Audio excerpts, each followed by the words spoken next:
So just before the break, we had a look at the past and present workforce, all the changes, but what will the future of the workforce be like in 10, 20, 30 years? Futurist Chris Riddell now joins us live from Melbourne. Hi, Chris. G'day, Chris. Morning, guys. We've just seen how the workplace has changed in the last 50 years. What will an office look like in the future?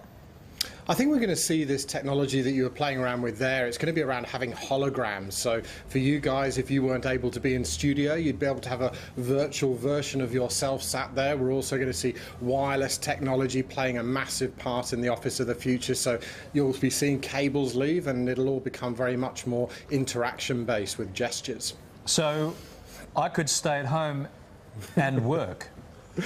You could absolutely do that. You could be anywhere you wanted and be on TV. I like it a lot. We're already starting to see the stand-up workstation. Will this concept evolve further, do you think? It is. Look, health and well-being and healthcare within any business now is a really important part of the whole package that you get within a company. So this is the kind of technology that businesses are now exploring to see how they can add value to the lives of their staff and employees, and we will see this adapt and evolve and continue. I love the treadmill. It's very Victoria Beckham. I think she was the first to pioneer the treadmill at the computer screen. Like it. Do love it.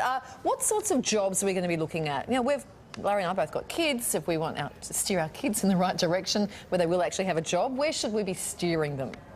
There's some really funky jobs coming around the corner, Kylie.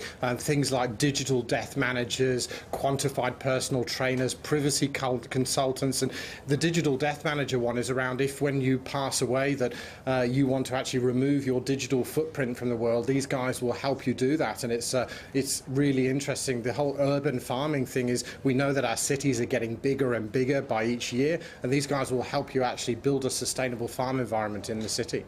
Oh, is that the Shepherds one? What's the Shepherd one? Yeah, that's the urban Shepherd. Shepherds. Do I have to get goats for that? What does that mean? How do we do that with no backyard?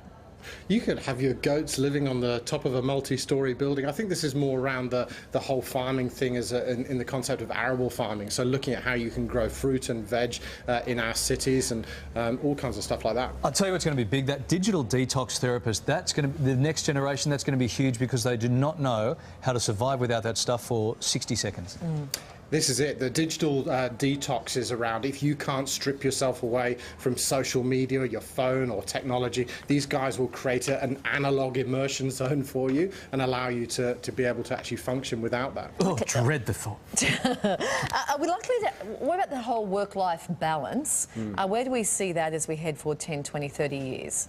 Work-life balance is a really interesting one, Kylie, and this is around how do you make sure you've got that balance between work and technology and home, and what are we doing around that. And we're going to see that work-life balance better in the future because people will actually be able to choose when they can opt into working and be in more of these zero-hour contracts, which allows people to actually choose the hours they work and work with their employers to do that. Oh, okay. Did you hear that? A zero-hour contract. I like that as well. So I can work from home and a zero-hour contract. I like it a lot. So in 20, 30 years' time, there is a female urban goat shepherd and a male urban goat shepherd.